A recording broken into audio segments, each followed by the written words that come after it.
You bleed black and gold.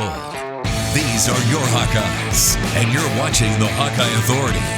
This is the Eye on the Hawks preview show, presented by Fox 28 and the Gazette. It's never fun, going somewhere and just, losing like this. So, it's going to sting, but I'll have it flushed in about 3 minutes. I'm ready to go, next week. That's all I'm focused on. Next week is now, and it's a tall task for the Hawkeyes. Welcome to Eye on the Hawks. I'm Zach Hanley alongside Marc, Morehouse, and Mike Hlas. Happy Valley turned into Ugly Valley real quick for the Hawks. In just 2 minutes and 17 seconds, Iowa was down a touchdown, and Penn State kept their foot on the gas all game long. The first 4 possessions for Iowa, 3 punts and a turnover on downs, while the first 5 possessions for Penn State yielded 3 touchdowns. And those scoring drives were fast. 6 plays for 52 yards, 6 plays for 80 yards, and 4 plays for 52 yards. Now it seemed like in the blink of an eye, Iowa was down and couldn't catch up and could never catch their breath.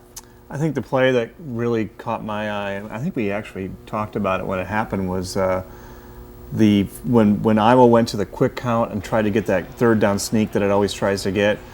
Jason Kabinda, the linebacker, number 40, he hit Beathard so hard. Beathard popped backwards and didn't realize he was not down, and he tried to go around it, and I think Kabinda caught him again.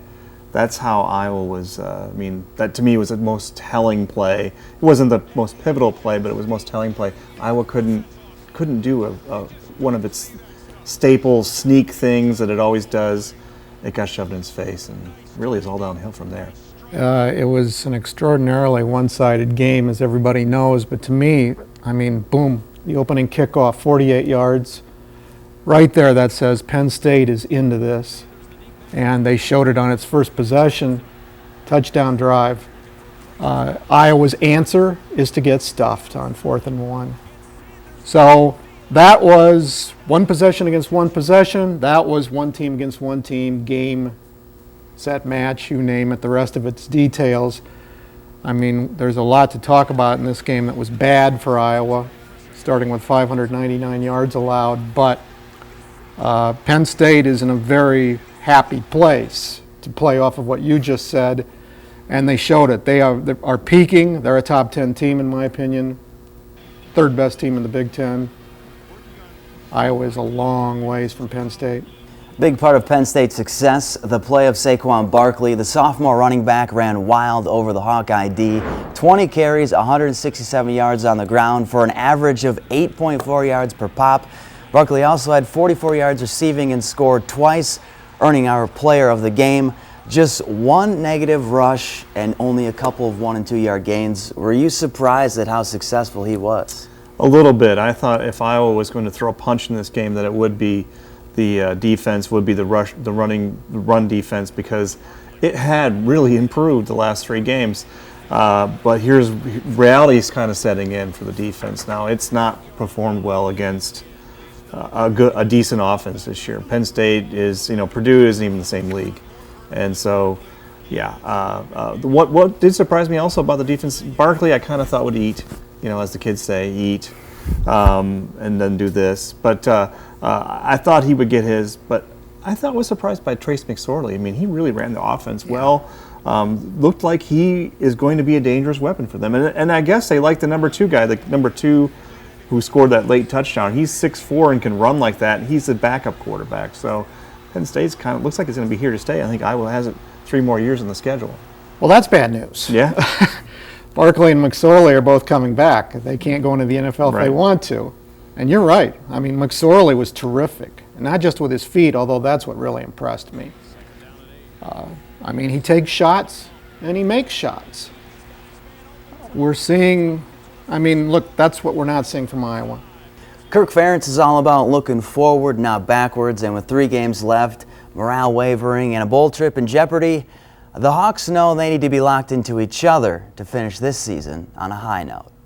Just keeping the team together, that's what it's all about, and the only way to do that is get everybody on the same page, everybody on the same boat, and just, thrive to the end. It's just, that refusal to quit, refusal to give in, refusal to die kind of attitude. Just being like a rat in the street is what he always says. So, that's something that, that's kind of, our role, right now, or where we're at. So that's something we're going to take pride in and we're going to run with. It's a 3-game season right now, and, we've got an opportunity to hopefully win all 3 of them, and that's our goal right now, and that's all we can focus on. Is this just a matter of saying all the right things, or are the guys still engaged? We'll see Saturday night. It's easy to say the right things. I mean, unfortunately, they've had a little bit of practice this season of saying the right things, but we'll see Saturday night. I mean, if I don't expect it to go Iowa's way, but we'll see what they're made out of. As simple as that. I mean, I don't expect fireworks, but I also don't expect them to lay down and die. Of course they're saying what they just said right there. What else are you going to do? I mean, you can't say, look, we're dejected, we're down and out, we don't see hope. That's not who they are. That's not who college football players are. You don't get to where they are by being like that. But, realists say, you've got to be so much better than you've been to win this upcoming game. And does change like that happen between week 9 and week 10? I mean, Tuesday at Kirk Ferentz's press conference, he referenced a game against Arizona State that A, was 12 years ago and pretty much irrelevant to 2016. And secondly, it was the 3rd game of the season, not the 9th. And his point was that they've taken bad beatings in the past and they've come back. And I accept that and I appreciate that, but they haven't had bad beatings like this in November. And that's what this was. And they are going to have to play the games of their lives to avoid another one Saturday. Still to come on Eye on the Hawks, relishing the underdog role while Iowa's headed to Kinnick confident, plus breaking through the Wolverine D. The game plan for the Hawkeye offense is next after the break.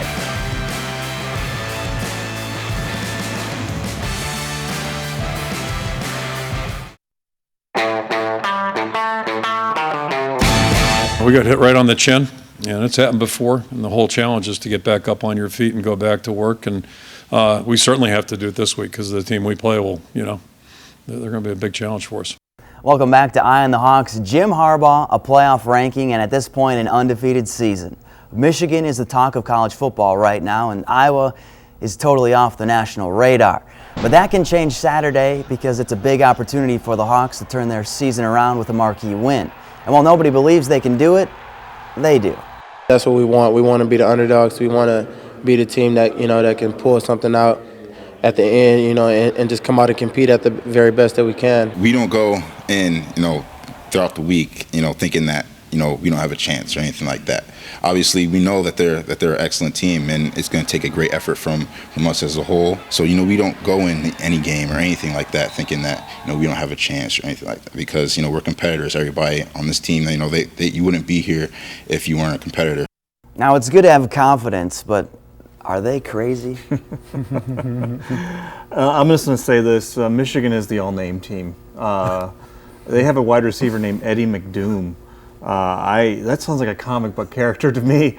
Ryan Glasgow. You can't say that name without you going into a Scottish accent. They have so much. I mean, they really just have so much. I mean, they have a quarterback, Wilson Spate, who was a nobody last year, who now is kind of sneaking into the Heisman race. They have Jabril Peppers, who's played 13 different positions, and I have him on my Heisman notes. He's a linebacker, safety hybrid who leads the Big Ten in punt returns. So that's a freak show. And Iowa, good luck with that. Good luck with that, boys. All the good stuff you said yesterday, I'm sure it felt right. But Saturday nights put up or get crushed. I mean, that's where I'm at with this week. In September, in August, heck, in May, people had this game circled on their calendars in the state of Iowa. True. What might this game mean?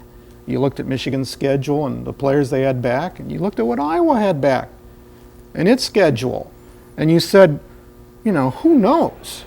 I mean, they could both be 9-0. Mm-hmm. I mean, looking, now it sounds ridiculous, but there were people who thought that, or certainly they could both be top 15 teams. And one has fallen far, and the other has soared even higher than people thought it would. And so you would really like to have seen an Iowa that was sort of as good as it could be, or maybe better than it's been. But the reality is now you're just in this position where you're trying to shock the world, as players like to say. The trouble with trying to shock the world is usually the world puts its foot on your throat. When it comes to defense, Michigan is the cream of the crop. The Wolverines lead the nation in scoring defense, total defense, pass defense. I mean, the list goes on and on. Basically, what it comes down to this: you can't move the ball against them, and you can't score on them. It's really hard to find many cracks or weaknesses, and the statistics don't always tell the whole story. If you go through the Big Ten stats, it's hard to find any category where they're not in the top 2 or 3. We're going to have to do an excellent job of, being focused and, executing on all cylinders. We can't be out there making mental mistakes or, having procedure penalties or things that just stall drives, because they'll jump on it and they'll take advantage of it. So you've got a struggling offense going up against a great defense. Is there anything that Iowa can take advantage of? They'll be wearing protective equipment Saturday. That'll help. One thing that makes, in my mind, that makes Michigan a championship team is you look at the defensive starts through the year. There's only like 2 or 3 changes at one position at cornerback. So they've had an injury-free year. All the guys who are named Jabril Peppers or Taco Charlton. There's another all name. I mean, every button they're pushing right now looks great. Now, have they played anybody? Yeah, they have actually. Wisconsin was a great win for them. Colorado win looks better and better every week. I'm going to try this just to cover us in case something miraculous happens Saturday. But, okay, this is only Michigan's 3rd road game. Spit take. Their first 2 road games were Rutgers and Michigan State. They had 30,000 fans in the stands at both games. To me, they weren't true road games. And neither one of those teams has won a single game in the Big Ten. It's a Saturday night in Kinnick. It's sort of the Hawkeyes' last stand. What happens if Michigan actually experiences some pushback? We don't even know, because they've come out and just annihilated teams in the first quarter and the first half. What if? That's where I think there are just too many places where Michigan is strong. Yeah. I think it's just the spine is too strong to collapse. I don't think any one player or vertebrae is going to give out and when it's all going to fall, whereas Iowa, they've been missing teeth all year. The offensive line is going to be probably missing Cole Cross in this game. Well, Michigan is keeping track of how many quarterbacks they've knocked out of games, and that's up to 8. Now, people might think that's kind of barbaric or don't like to hear that kind of thing. These are the same questions I was asking Iowa defensive players in 2004, 2002. Another thing that came up at Penn State was Penn State running back Saquon Barkley was saying, yeah, Iowa didn't look like it wanted to be out there basically in the second half. I'm sure you got some of the same things as I did, you guys, but I heard from people watching the game on TV who said it looked like they quit. I'm told that the Big Ten Network sideline announcer said that the Hawkeyes had nothing on the sideline as far as emotion. That's what people say when you're getting whipped, and when you're down 31-7 or whatever, of course you're not going to have any rah-rah left. But reality does set in. And in Week 9, I wonder if reality set in with a team that once it got up against the upper echelon of its own league, we don't belong here. And it's unfortunate, but to me, it's probably reality. I mean, we've got too much of a body of work. 9 games, too many games in which the offense couldn't do anything. Too many games in which the defense got exploited. And coming up next, Formation Frenzy, how Iowa's preparing for all the different looks of the Michigan offense and why starting fast will be key to keep the home team in the game. That's next on Eye on the Hawks.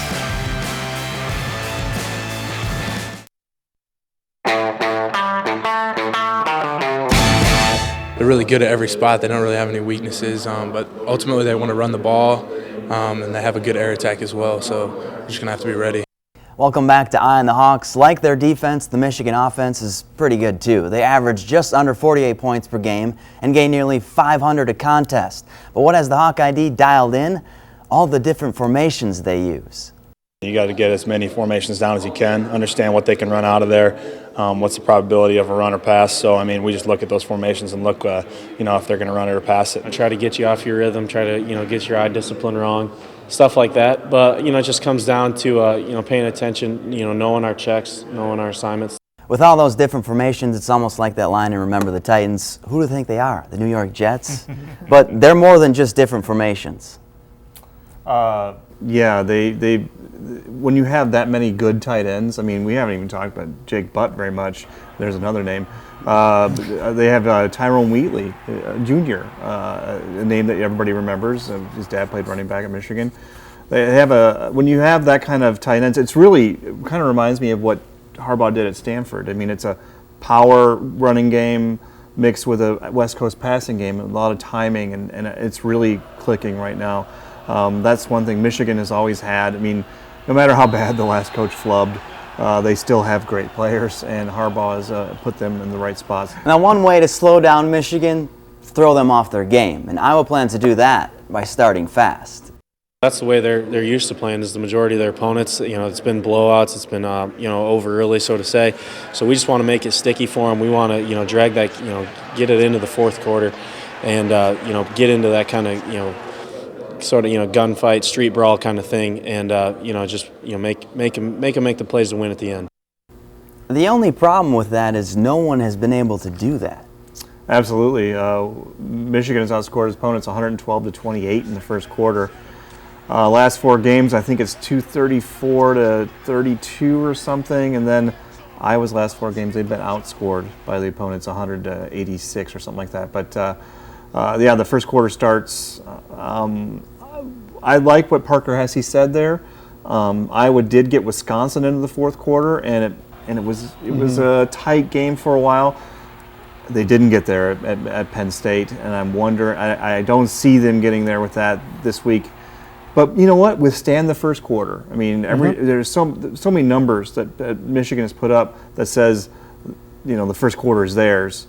Withstand that first quarter, quarter by quarter, play by play, and maybe you can stack something out of it. Use player and coach speak. One play at a time, But yeah, one play at a time. I mean, don't give up with the first play's 15 yards. Play. I mean, maybe you can tip a pass. Maybe a ball will go right through a Michigan receiver's hands. Maybe a center snap will be botched. I know that this sounds like you're grasping for straws, but if you come through that first quarter and it's still a ball game, who knows? Maybe it gets in Michigan's head. Maybe 70,000 people get in Michigan's head. Maybe Iowa finds the kind of confidence it hasn't had in quite a long time.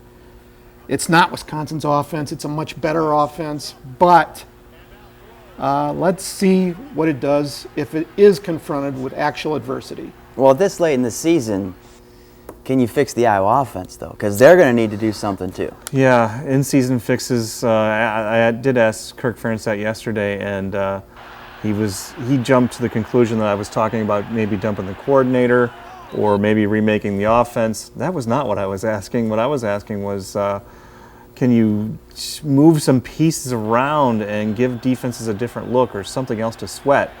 And right now I just don't see it. I don't see it with this offense. I think it is what it is at this point, and it's just not very good. And still to come, call your bookie because we're picking winners. Can Iowa shock the nation and knock off Michigan? Find out next on Eye on the Hawks.